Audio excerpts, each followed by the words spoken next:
Hello and welcome to another live session, webinar this week.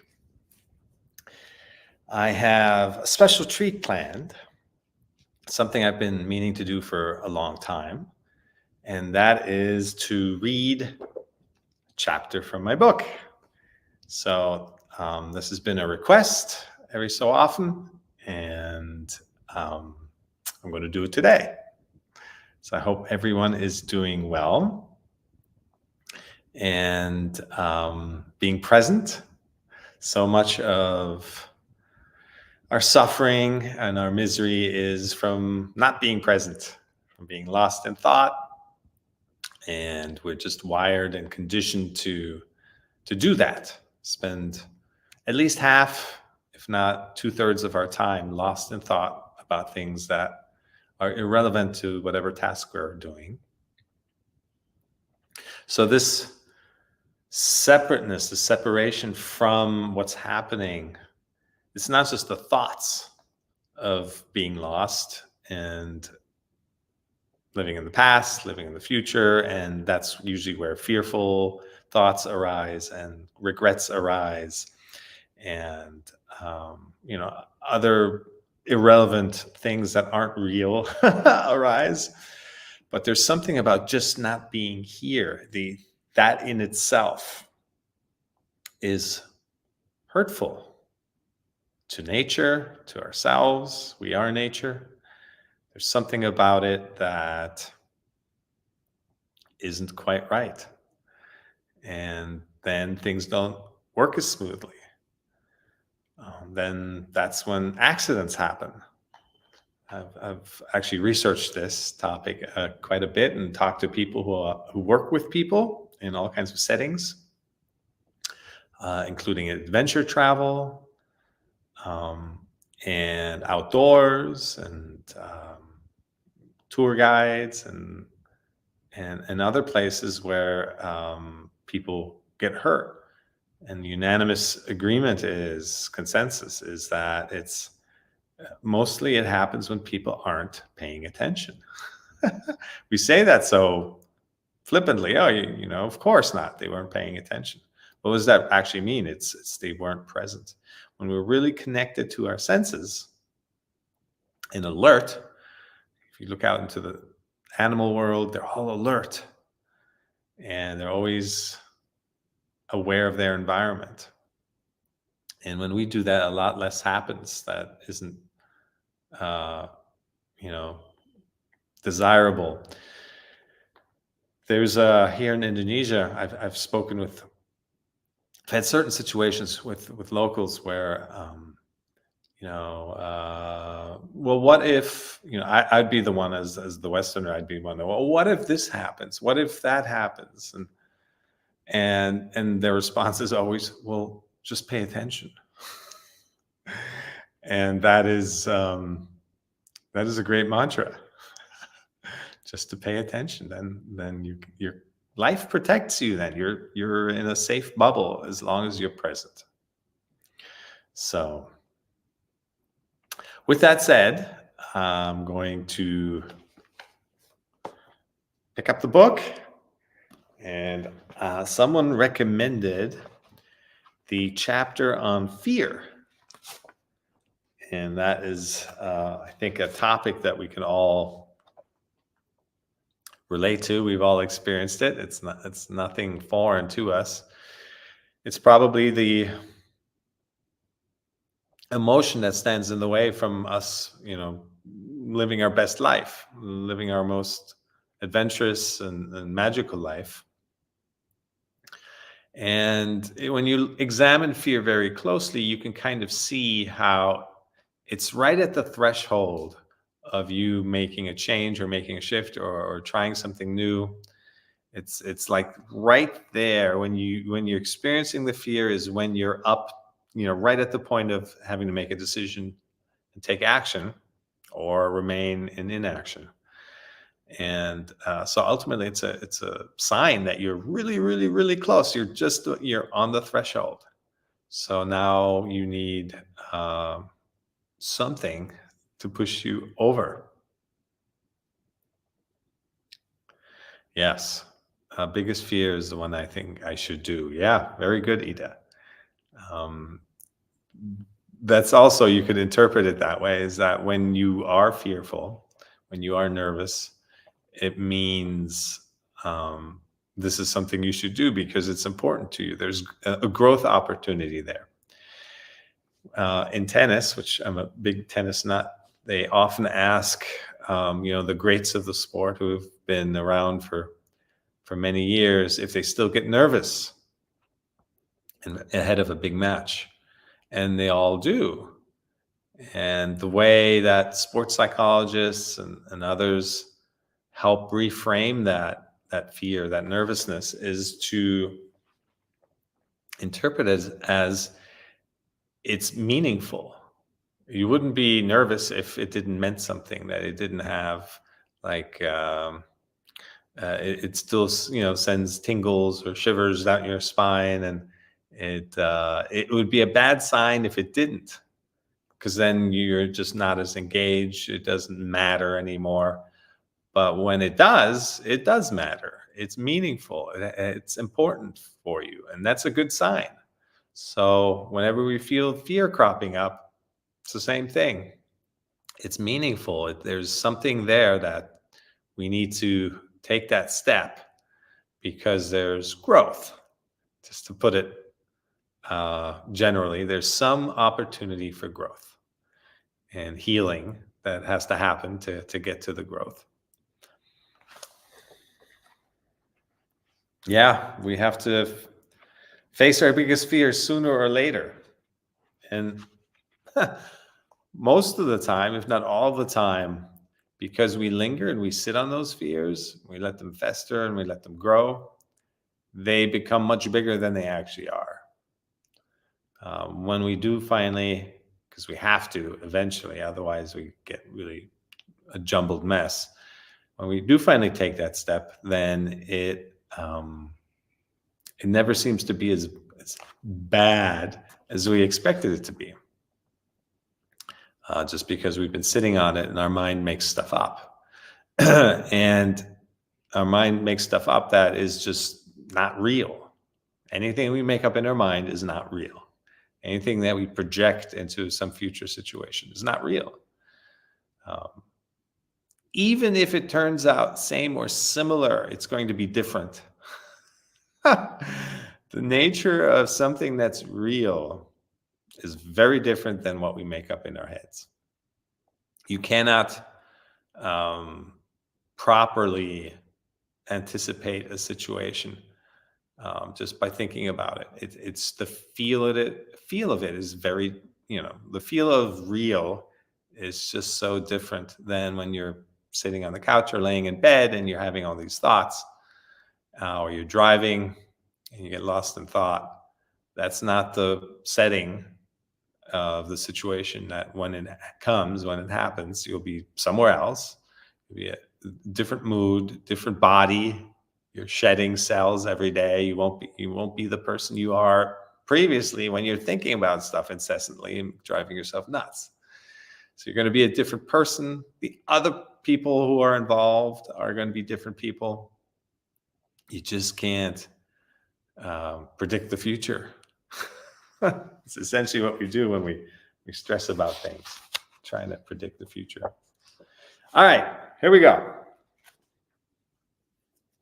I might slip into my reading voice here, and that comes from having done the audiobook and actually been a voice actor in the past as well. And sometimes it sounds funny. I've been told. Try to keep it natural. All right. Fear, page 67.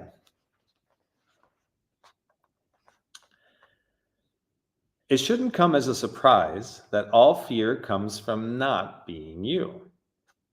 When you're in your headspace, confused about who you are, questioning your decisions, trying to please outside voices, and living for outcomes, it's no wonder that there's an undercurrent of fear in everything you do. You fear not getting the things you want because your future happiness depends on them. You fear losing the belongings you've attached your self-worth to. You fear abandonment by the people you rely on for feeling loved. And above all, you fear the things that could happen. You might not take a chance because you could fail. You might stay in a mediocre relationship because starting over could be worse. You might pass up an opportunity because you could be successful. As long as you're in your head, you can learn to fear anything and everything. Indeed, what you fear is often the complete opposite of your actual circumstances. You fear being lonely even though you're in a relationship. You fear not having things even though you have them. You fear not getting it all done despite having achieved so much. You fear death even though you're alive. You can even fear getting healthy because being sick has become part of your identity. Most fears are not about what is in front of you, but what you imagine in your mind. The irrational mind is a master of irrational fears. Some people even fear the journey of self-realization. They would rather not peel back the layers of stuck feelings for fear of what they might find. Of course, you can't keep a lid on your evolution forever. You're bound to look in the mirror sooner or later. Life is that mirror. Even if you don't take a proactive approach to self-realization, eventually life gives you the necessary push and all your stuff comes bubbling up. You cannot escape your fears. You must confront them at some point, or else the accumulated suffering becomes unbearable. Fears are the most rigid, stuck feelings that keep you out of the flow and separate from your naturally fearless state. Most of your journey consists of facing your fears. Ultimately, fear is just like any other emotion. No matter how deep-seated a fear may be, you can learn to release it simply by observing your sensations. That said, if you've been pushing away certain fears for a long time, perhaps since childhood, they may run so deep that bringing them to the surface can be overwhelming. Should this be the case, never hesitate to seek support. Keep exploring options until you find what works for you. Most important is you take charge of your emotional well-being and that you no longer feel like a victim. As liberating and healing as it is to release existing fears, it's equally important to keep from developing new ones. The most effective way to prevent new fears from cropping up is to be you. When you listen to your inner voice, there is no opportunity for fear to slip in. You see circumstances as they are and move forward by taking clear action. You know what's true for you and don't feel threatened by the truth of others. You're not lost in regrets about yesterday and have no doubts about what tomorrow may bring. You know, as long as you're being you, there is nothing to fear. You're in the best hands possible. So, what that brings up for me is the fear really is an illusion. At the same time, it's the trigger, if you will, to tell you there's something real there, something that's stuck there, something that needs healing inside of you. So all of our emotions are indicators, are pointers, are the feedback mechanism that life has instilled in us to help us understand ourselves better. And fear is one of the most prominent triggers of those emotions. Now, when we feel fearful, it has something to tell us. So the most healthy general attitude towards life in all situations is to ask ourselves whenever we feel something, what is this telling me about myself? What is life pointing out in me? Where do I have work to do? So we don't have to go looking for it. The challenges are triggers. They come right to us just by living. They're unavoidable. You could be in a cave in the mountains and you would still have whatever needs to surface. So that's where the inner work comes from. We have a lot of things to do all day long, yet there's this constant reminder in the doing of things that shows us, okay, we need to put some attention over here or over there. And by attention, I mean having the tools to be able to manage and ideally release stuck feelings, as I call them. So fears, anything you feel triggered by, anxiety, stress, everything shows up as a sensation in your body. So it could be your heart thumping, it could be the hair on the back of your neck bristling, it could be sweat, hot flashes, whatever it is that denotes fear in your body. Notice it. Start noticing it. When you can notice where you feel the sensation, that's the physical representation of fear, then you can stay on the side of awareness as opposed to getting pulled into the fear, into the feeling. That's when it gets typically scary because we're having to feel an uncomfortable feeling, and we amplify it with our reaction to it. Oh, I don't want to feel this. Oh, why me? It's happening again. And just the whole thing gets much, much bigger than it actually is. And if you focus just on the sensation, then that's the fear. Just that's the contained feeling of fear without your adding to it. And when you start practicing this, and we'll do a meditation today that helps instill this, then you start to realize that 95% of your experience is your narrative that you put on top of the feeling, and that the feelings themselves are very manageable, very bearable. In fact, they're like, oh wow, I feel alive. They tell you that you're alive, if anything, but they're never so uncomfortable that they overwhelm you. So to stay on the side of awareness, to live from the awareness, that is what noticing is. Notice where you're feeling what. And then nothing can get to you because you are not your feelings.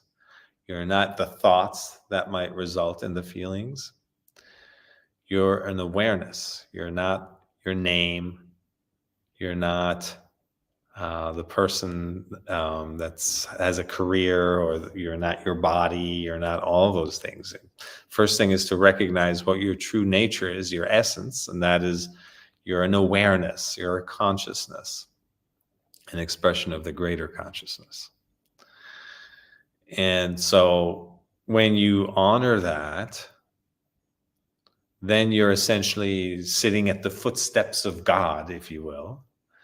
And there's nothing to be afraid of there. You're on the throne, or near the throne of the incredible infinite power of the forces of creation, of life. And there's no fear. You recognize yourself as infinite. You recognize yourself as omniscient and omnipotent, as omni. There's no singular thing that pulls you into it to the point where you identify with it.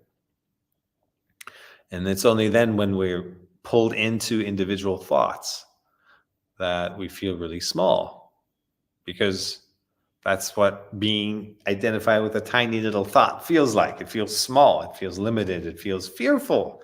It's no wonder we feel lonely and crazy in there. And if we're most of the day lost in thought, one little thought and then the next and the next, they tend to have a whole wake of thoughts that come as a result of giving our attention to one, um, then we feel small and lonely and scared.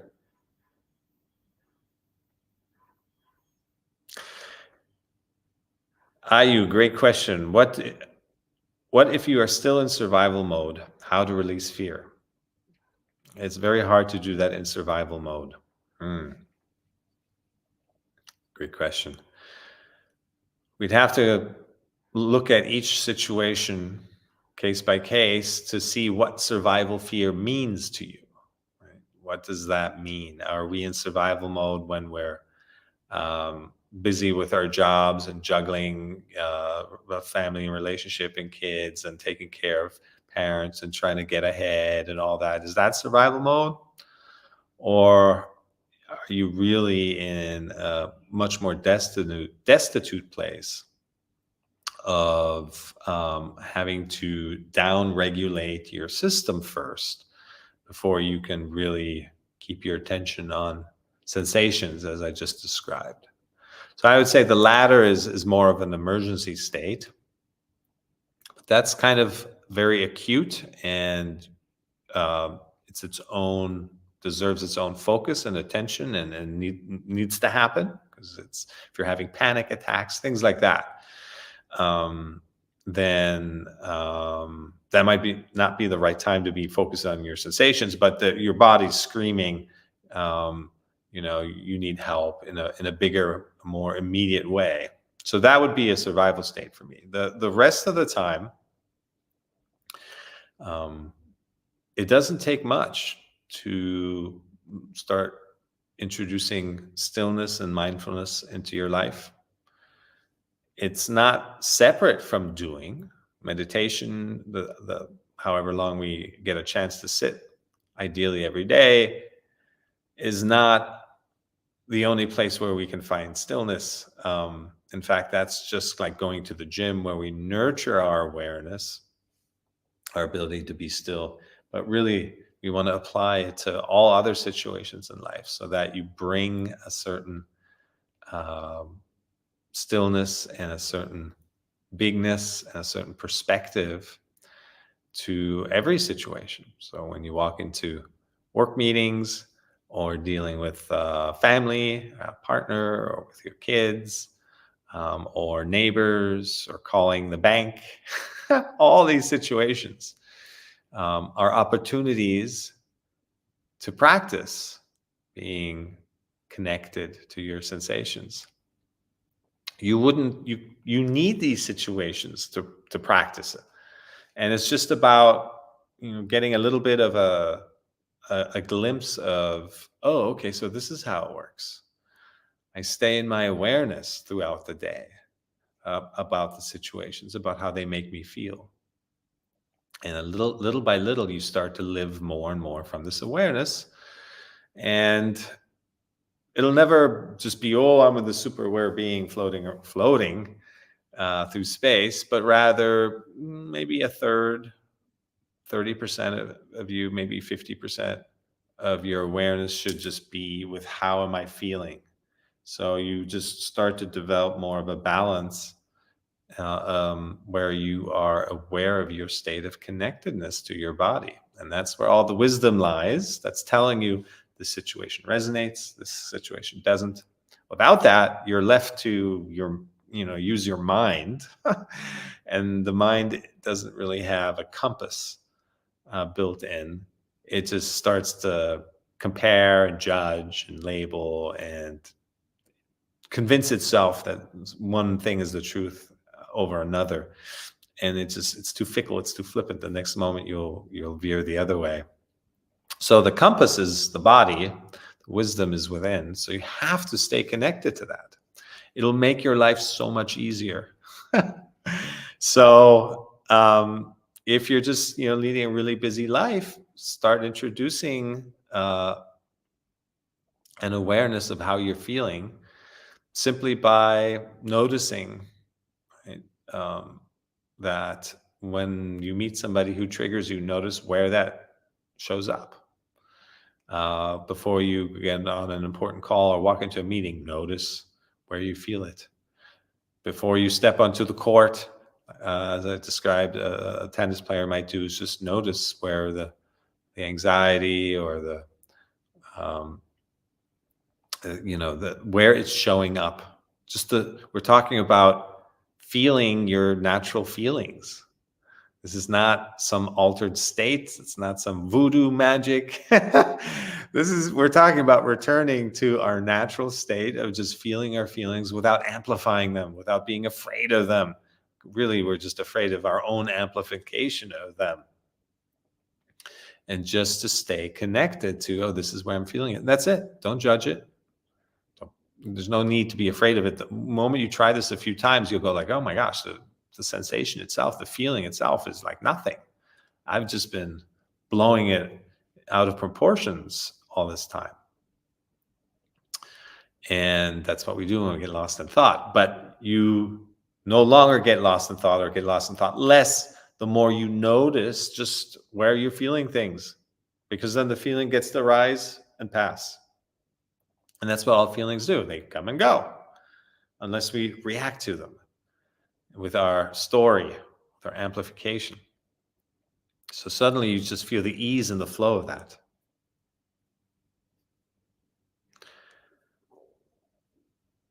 That's why expansion of the mind is one of the goals of spirituality. Yes. I don't know if we're expanding the mind. And again, words are just, limited. They're pointers. But we're definitely expanding something. Maybe I'd say we're limiting the mind. We're taking power back from the mind and living from a different place, from a deeper knowing, a deeper wisdom that isn't mental in nature, but that is our essence, right? That awareness, that greater consciousness, which is our essence. We're living from that place. That's where that's where creativity comes from. That's where we pull insight from. It just comes to us. It's a co-creation, collaboration with life. For the time that we're in these bodies. But it's like the cloud, like it's the matrix. We can download things. And if we just stay open and in tune, which is staying in contact with our sensations, staying connected to our feelings, our feeling state, without judging it, but just to experience it, experience life flowing through us, then we stay connected to that creative cloud, that deeper knowing, and it just guides us through life. You no longer have to become defensive when you hear others speak their truth, because you know your truth. And it's not a mental truth. So I want to, yes.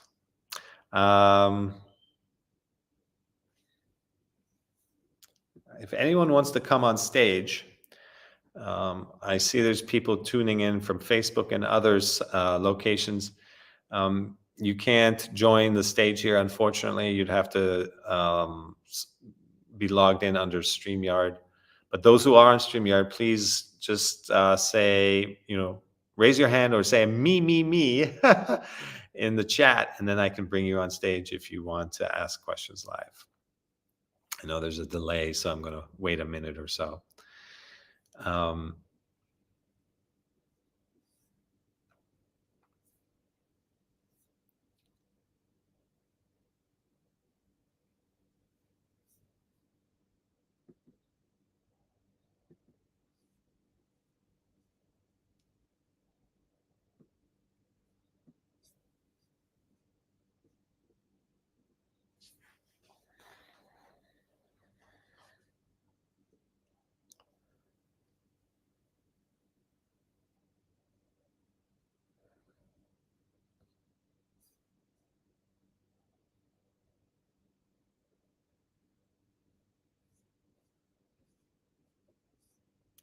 All right.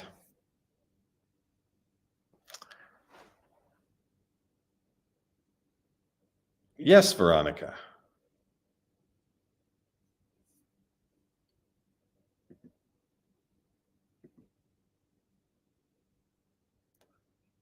Okay.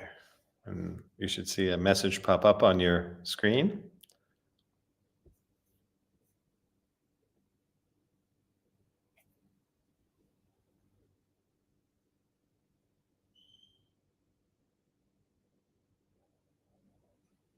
Sorry. Sorry, Yay. 2 seconds to get on. Hello. I have a question. Yeah. If I feel like I'm sorry, 2 seconds to get on. If I have like I feel like there's been a lot of I'm experiencing a lot of maybe other people with a lot of negativity recently. Is that something I'm manifesting? Is that because I'm in this place where I feel like I'm able to support people, or is that something that maybe is their own karma? Yeah, I would like to be able to support, but I'm wondering if there's a pattern that's coming up that a lot of people are coming to me with, like different things that they'd like healed, and if maybe there's something that yeah, I don't know. Maybe if there's some pattern within me that's doing that, and I'm happy to help, but I'm wondering if or like, I'm happy to kind of share, but I'm not sure if there's something in me that's like not whole or wanting to be something that, Yeah. Yeah, that's a great question. I think it sounds like you're in the middle of exploring and noticing, is it me? Is it them? Is there something in me that's, manifesting this? My sense is no, it's just that you've become more sensitive and now you pick up other people's stuff, which is a great sign because it means your own stuff has subsided, and now you're available to, the universe makes you available to feel and pick up the stuff of others in order to be of service, in order to be of help. And when you notice the fear of others, does that show up where does that show up in you? How do you notice this picking up of others' vibrations? in my body, you mean? Mm-hmm. Yeah.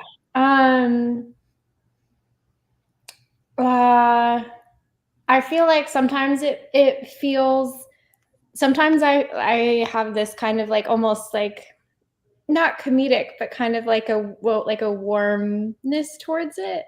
Like I kind of know, I understand what you're saying. And then sometimes it feels a little heavy too. So I've experienced both of that, both the warmth and the heaviness of, I think, when people are, so like I've noticed also when people are complaining a lot, just kind of like this constant, and no, and I don't mind it in my life, but yeah, I'm not sure if that's something that's calling out for me to support them, or if that's just totally their own thing. I just keep seeing it. Yeah.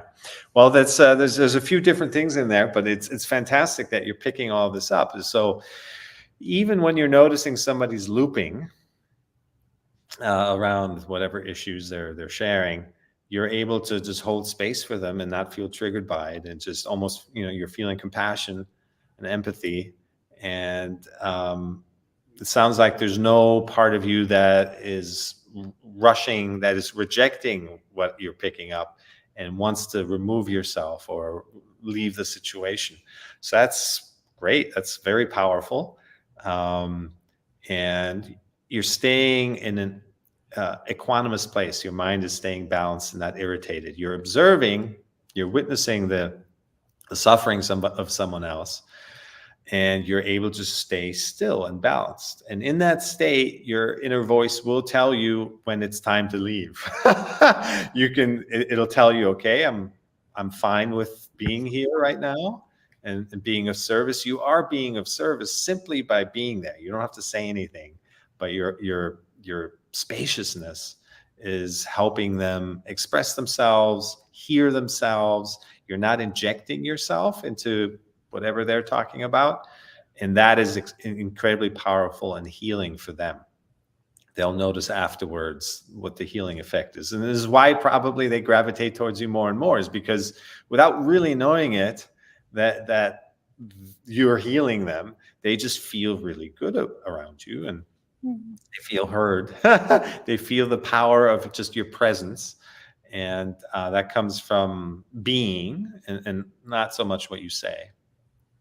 But Mm. then for your own boundaries, as long as you stay in that kind of equanimous place, that balanced state, connected to your sensations of like your inner voice will respond to, okay, this is enough now. I've listened enough. I really need to carry on with my day.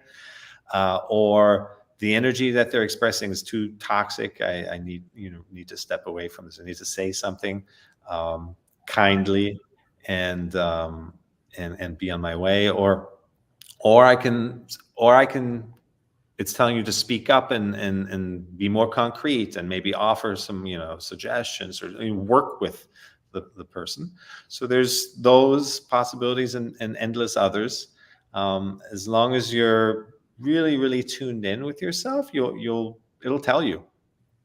You'll know what to do in each situation.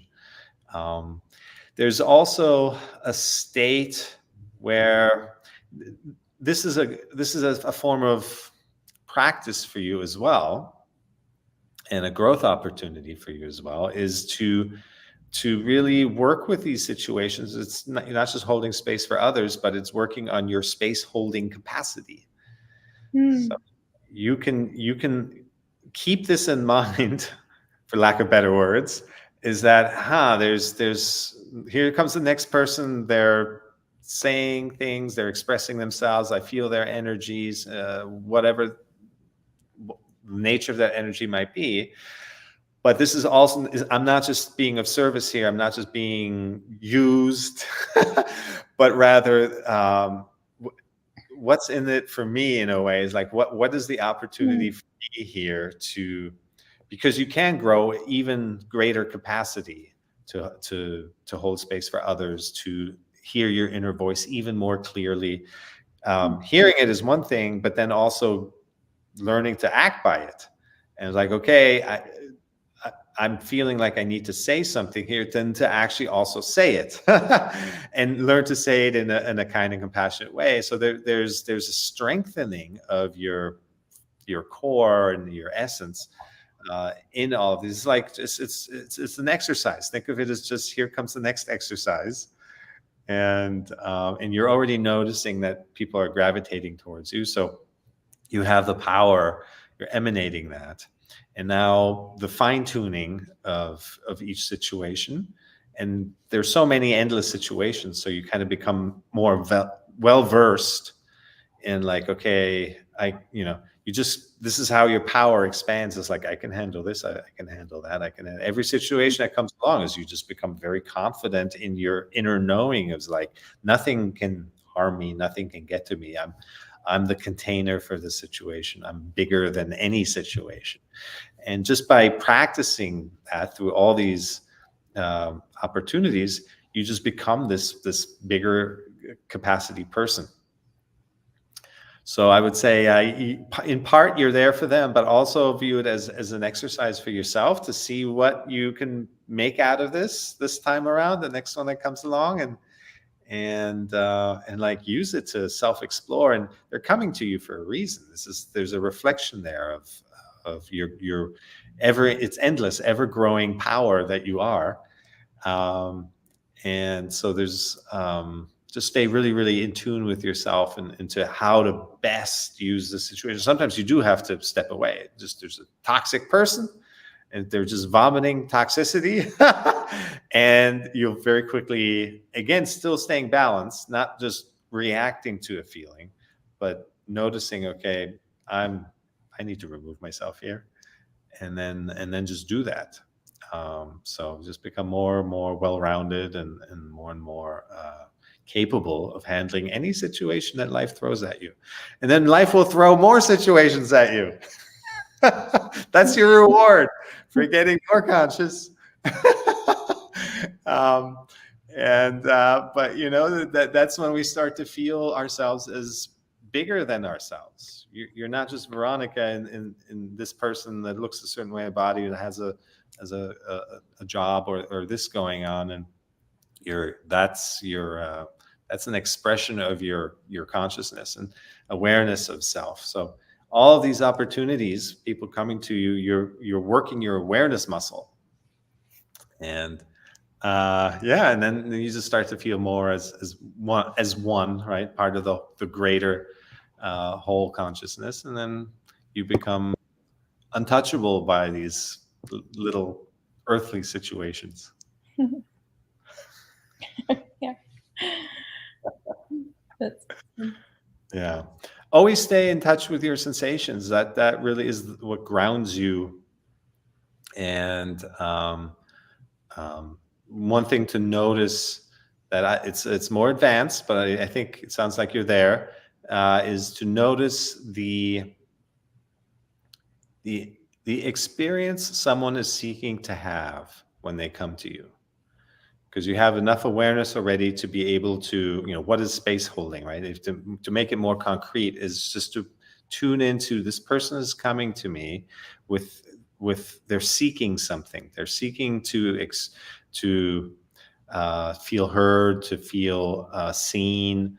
They're seeking to express themselves and release energy or vent, or they are a little girl or a little boy and that hasn't didn't get a certain response when they were young, and now they're acting it out, reacting it over and over as adults. You can really tune into them and what their appearance is about. And that keeps you, that then you're really operating from awareness. Then it keeps you on their side of seeing them purely for who they are, and that's the most healing effect. Um, you're no longer injecting your own thoughts into what they're saying, like, do I believe this, do I not believe this, or is this for me, is this true? You just like stay with them, stay in their experience, and that is where you start becoming a space holder, a light worker, a light beacon, because you're able to just let somebody be. And that is the most powerful healing effect on the world. It's supporting life in the way it wants to express itself, by just letting it be as it is. No judgment, no labeling, no injecting yourself with your own uh, you know beliefs, but rather you've let go of those beliefs enough to just see somebody as they are. And it's not only super healing for them, that is an expression of your power, and that solidifies and grows that capacity within yourself of just being, because you have to be in order to let somebody else be. You're practicing, you're acting out the being. And so it's beautiful for yourself as well, and you just start to float and kind of glide through life, because all these hiccups that we experience are from overthinking, from constantly interrupting the flow. And to be is the flow, to be in the flow. So now you're bringing flow into other people's lives, you're smoothing them out with your own beingness. And sure enough, if they want advice, if they specifically ask for it, you can offer, do you want to hear something, or my impression or something? Because you'll get these hits of, this is what this person needs. But are they really open to it, or do I just, we don't have to pretend that we have to say everything or speak everything. The fact that you've received the download that this is what this person means, you incorporate it into your beingness, that you're beaming onto them. And so they will receive that message. You don't have to like engage. Words are super limited anyway. This is an energetic transfer of what they need that you're getting, and really just shine it on them. And then if they're ready, they'll hear it, or it might come to them later. It's just as a intuitive hit, and they'll never know it was you who transferred it to them. But we're all connected. We're all one. So it's isn't it, it's not a game, but it does feel a little bit like, nothing's that serious anymore. Um, you mentioned the word comical before, where like, yeah, it's just like, wow, this is how life really works. And it's kind of almost too easy once you get it. And you start to welcome these situations. You realize that, wow, before I was living in this kind of, I'm afraid of what's going to come next. I'm kind of like on the lookout for things that can go wrong in my life, or any situation that brings up feelings in me that are difficult. And you notice that you've transitioned into a space where, like, let's see what happens next, like more from a curious, open standpoint. It's like, oh, you recognize situations that arise. You've already described that. It's like you see, here comes the next person, and like, and so you're almost like inviting the next moment, and recognizing it before it happens. Mm. Or as it's happening, right? Like, you're right on that edge of pure flow, of pure being, where you're so open because you're not consumed by your own thoughts. You're so open and aware that you just see the next situation and the purpose it has in your life for yourself, what the situation needs. That's becomes the focal point of your existence. And like, okay, this is what the next situation calls for, either in myself or for the other person. And then you do that and experience yourself deepening in that way. And then the next training session comes, and you're like, okay, this is what's called for. So it's a very different way of living than before, maybe, when we try to think our way through every situation, and anticipate every situation and project what could happen. And then we're in resistance because it happened differently. And now we're in this reactive resistance state, and completely disconnected from anything. um, but there's suffering that comes from that eventually pushes us into the state that you're in, and where you start to invite life, and you're bigger than any situation. So I hope that resonates. Yeah, no, that feels really right with a lot of things, and it's also a nice reframe back to, I think, what feels natural too, because it does feel like a really nice invitation sometimes. Like, oh, we get to do this together. Like, how nice! Like, we get to share this thing together, and it is a lot of gratitude to being welcomed into a place where someone's like, hey, I feel so open with you that I can share this. Mm. And instead of me thinking like, oh no, is there something I'm doing to call in all this? It is nice because it is. I feel like it is a moment to like explore just being humans together, and it's a nice place to play with another person. Yeah, and that's what it is. It's playing, and it's, ultimately the backdrop of all of this, like you just said, is we're just playing. We're passing time. We're healing ourselves, whatever. But it's just to recognize our humanity, and that there's an incredible world that we can play with while we're here, and to do that, and to be of service, right? So we spend so much of our life, consumed by our little problems, or big problems, however we think about them. And then you reach a point, like you're describing, where your energy starts to open up. You've done enough work on yourself, and you naturally become of service. It just happens, and people come to you, and so forth.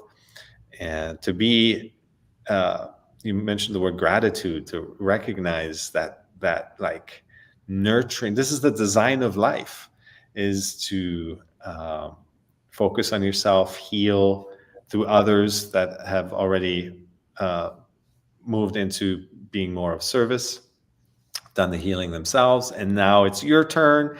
You become the person that can pass that on to others and hold space for others, that gratitude of like, I get to do this, and that I exist right now this way, and get this opportunity to just experiencing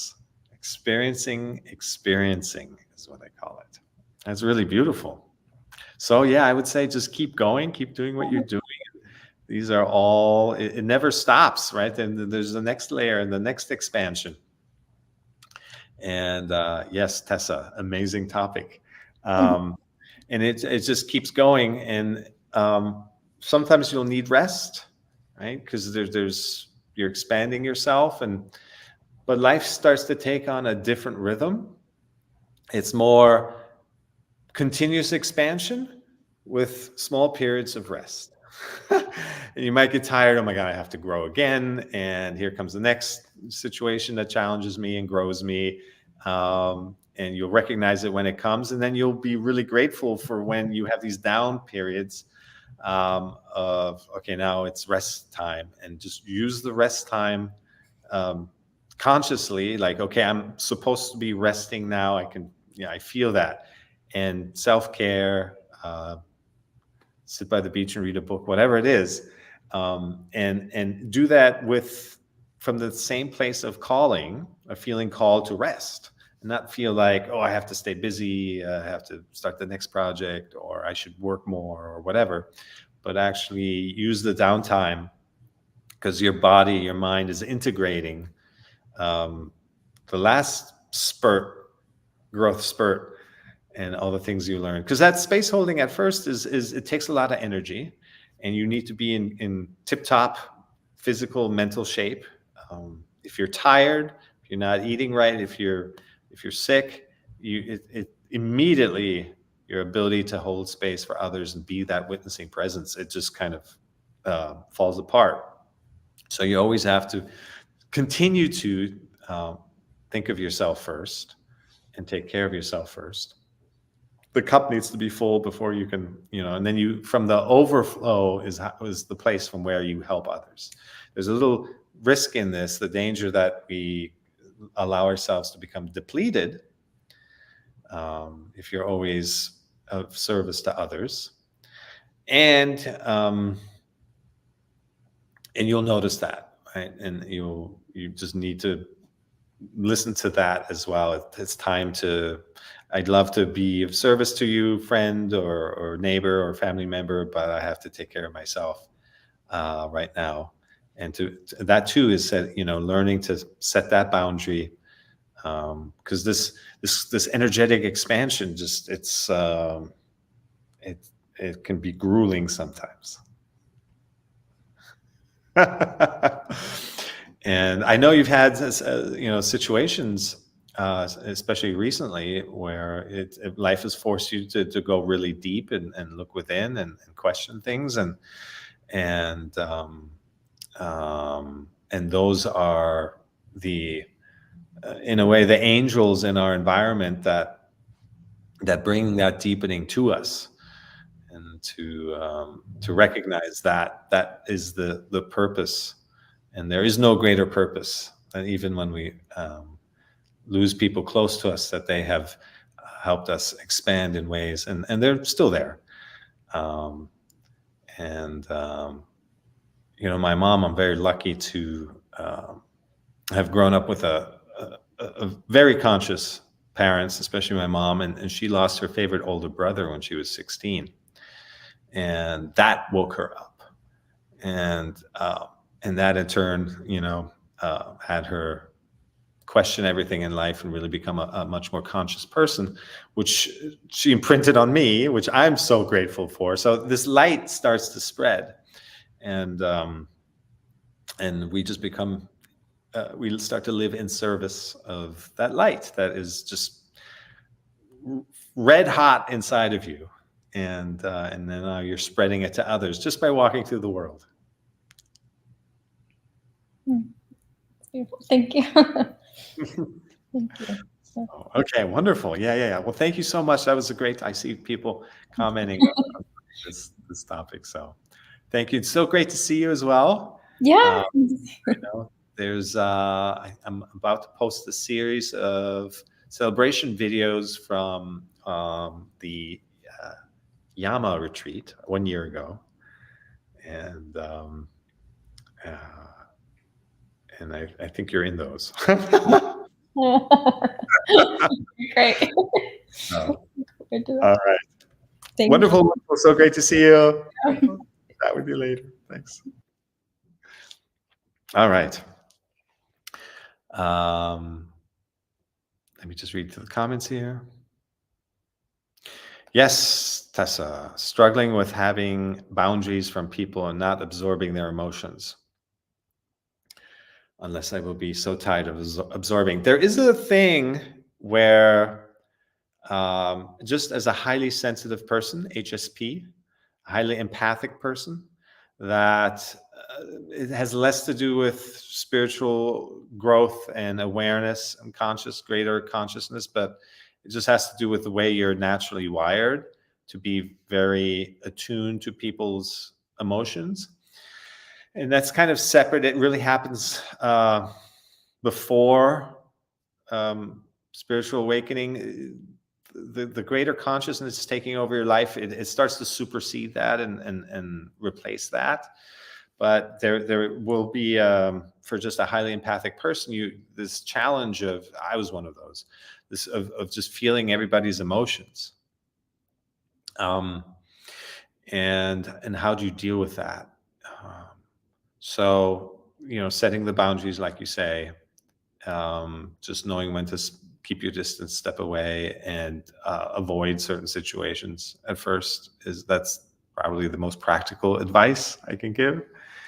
And but in the meantime, you're growing and you're becoming more contained through other experiences, through work. If you can do the inner work, then that will supersede just kind of this empath quality, which is very rare in humans. I'm surprised by. You think it'd be as herd animals that we'd be more attuned to what people close to us are thinking, that everyone would have that quality, but it's fairly rare. And so it's a gift, and it will eventually lead you to be able to tune into other people even better, more closely, and in combination with it, doing the inner work, it becomes a superpower, and so that will everything is a gift. We really have to look at ourselves and recognize that all the ways that we are different from the norm, which there is no norm, are things that make us special, that are eventually become our superpowers, become our path, become our calling. They are not to be felt guilty about, or we shouldn't shame ourselves or anything. It makes us unique. Yes, Ida, I wish you good luck in that situation. And you're taking the first steps. What seems difficult, but I know you'll get through it. And you're taking the step past your fear. You can allow fear to be there. All emotions, we tend to want to push them away if they're difficult, and we tend to cling to the ones that are pleasant.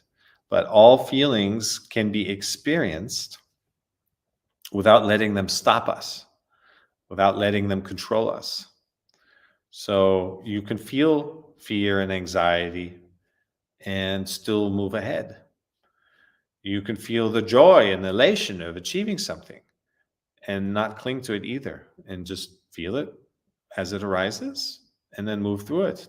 Tomorrow's another day. You can't just linger and rest on your laurels for very long. Tony Robbins says you can't eat at the table of success for very long. I like that. Life continues always. So we're going to do a quick meditation here at the end. We'll do some thought awareness, simply focusing on our breath. And that will be the capping of today's session. And wherever you are, that might be the end of your week or maybe the start of a new one for others. So let's get into a comfortable position. And with our eyes and mouth closed, focus on the incoming and outgoing breath at the entrance of your nostrils.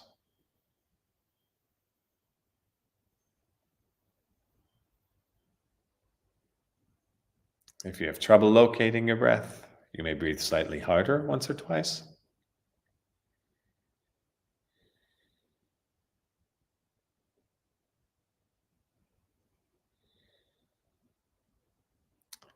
And once you feel the touch of your breath, return to natural breath, normal breath.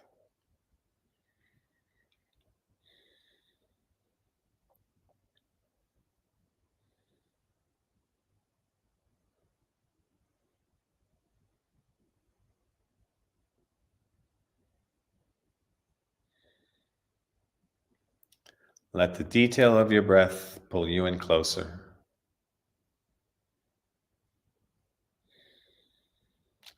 into presence.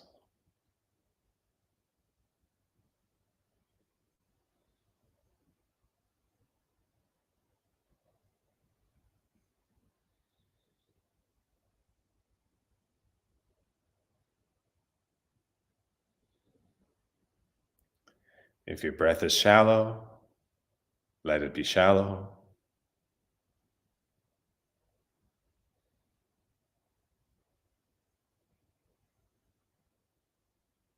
If it's deep, let it be deep.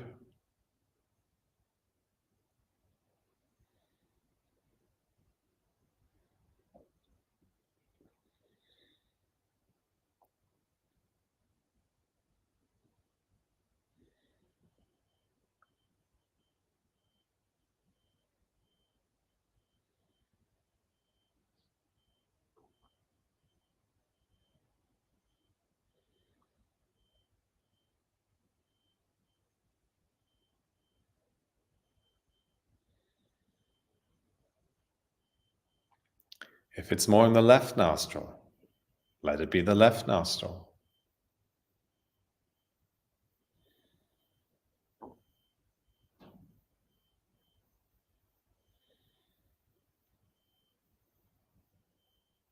If it's more in the right nostril, let it be the right nostril.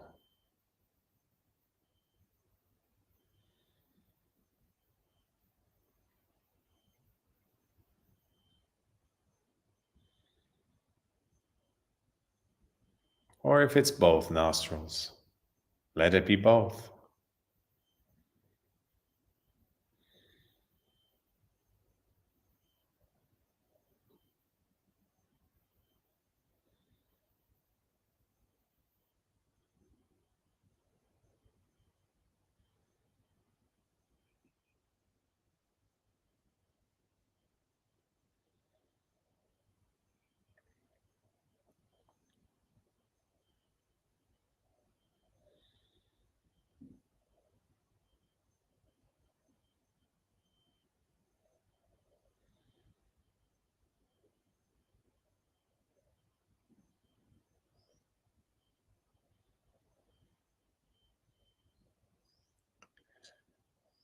Notice the temperature of the incoming breath.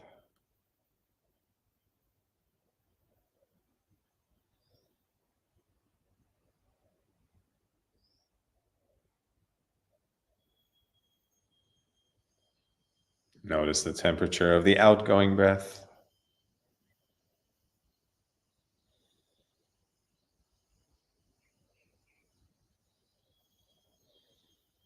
Notice if there's a difference.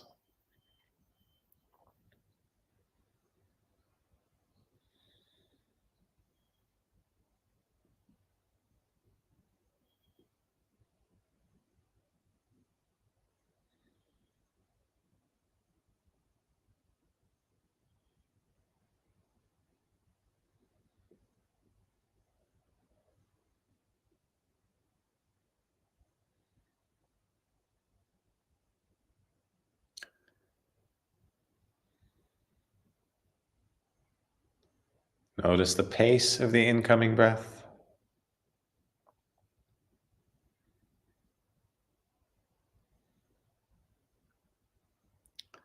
Notice the pace of the outgoing breath.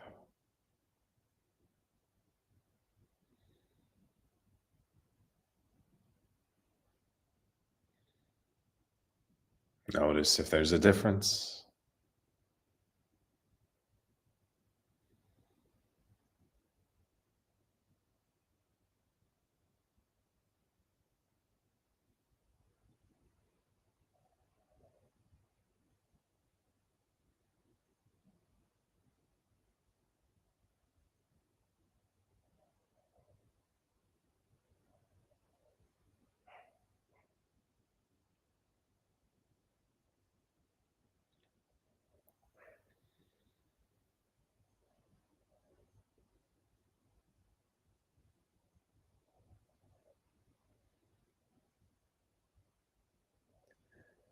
Notice the length of the incoming breath.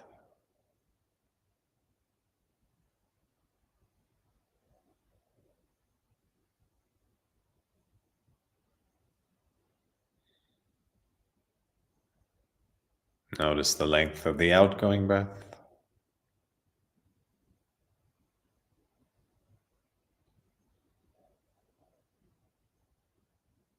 Notice if there's a difference.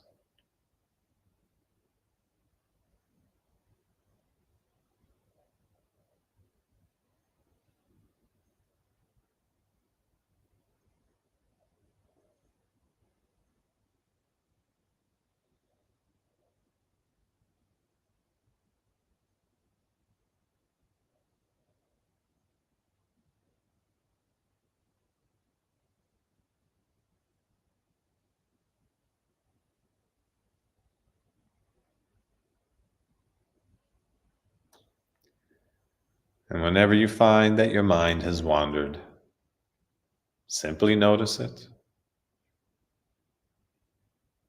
And without frustration, without disappointment, without dismay, bring your attention back to the incoming and outgoing breath at the entrance of your nostrils.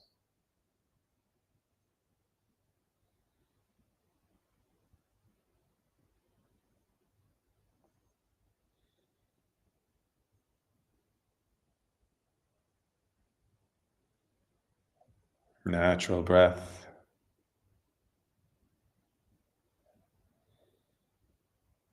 normal breath.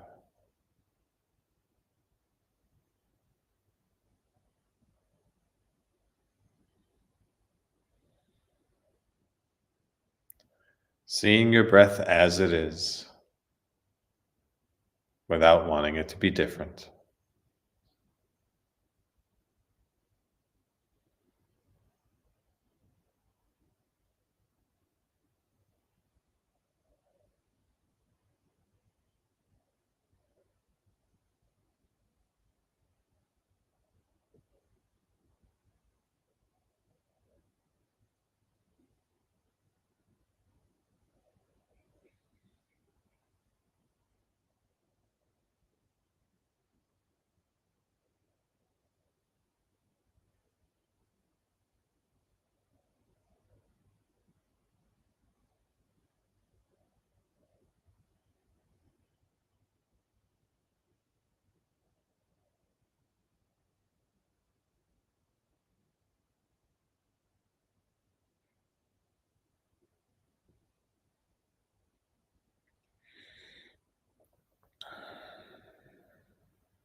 And when you feel ready, you can gradually blink open your eyes,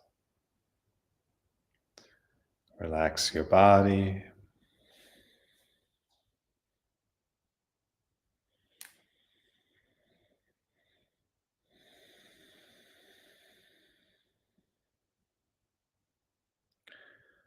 Notice your environment.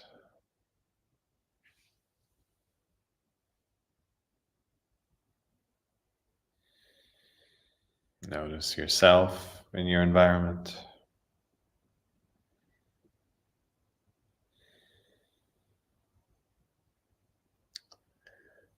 Notice the aliveness in your body.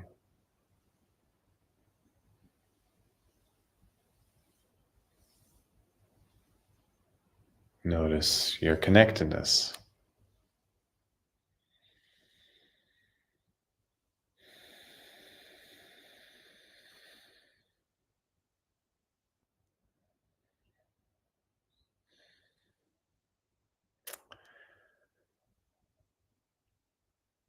I want to thank everyone for coming,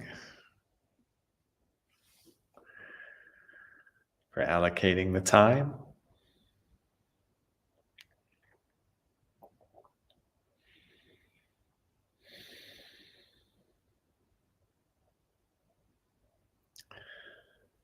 Stay connected in whatever you do to your sensations, to your awareness,